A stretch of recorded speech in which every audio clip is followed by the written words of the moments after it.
Okay, paper 2, question 9. We're going to enter a calculator page, and this question is about a normal random variable with parameters mean of 1.023 kilograms and a standard deviation of 50 grams. So we've got to make sure we're going to work purely in kilograms on this question.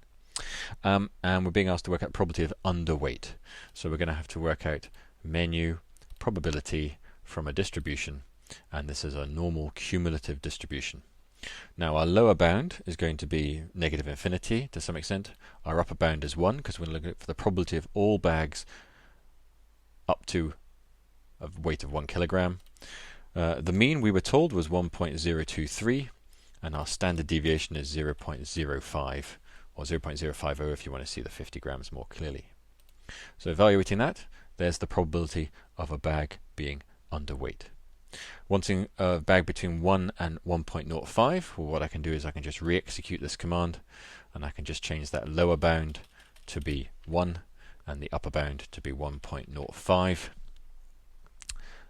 The mean and standard deviation remain the same and I get a slightly different value. So there's part A done.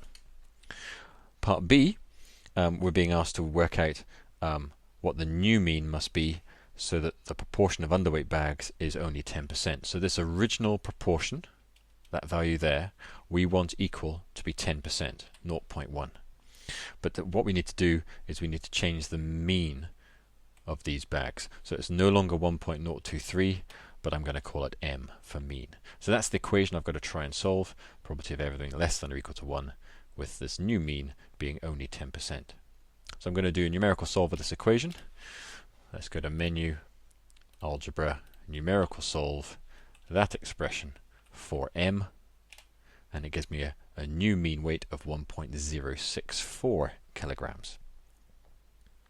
And so going into part C, using the mean found there, so I'm just going to do M is control template defined as being equal to that decimal value there in all its glory.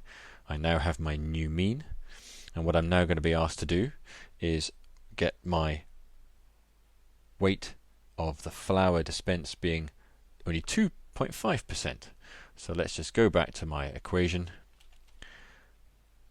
I've got to be changing my standard deviation to some new value, and I want this mean to be 1.064, and I'm wanting the decimal now to be 2.5%. So 0.025, alright, that's the decimal. And I want to solve this now for S, and this will give me the new standard deviation for this problem. And it says it doesn't like it for some reason, and we've got to try and figure out now why. Should be okay. Maybe it doesn't like the value I've got M in there, so what I'm going to do is I'm just going to replace M with 1.0640775969339, just because I can see the full decimal there. Let's press enter. It still doesn't like it. So there's this, it has an issue with trying to work out a standard deviation, I think. It doesn't seem to like it. Maybe we want to try and restrict it so that S is greater than 0. Let's try that. Control equals. So given that S is greater than 0, it does like it. I wonder if it would like that if we went back up to the value for M as we originally had it. I'll do control equals given S control equals greater than 0.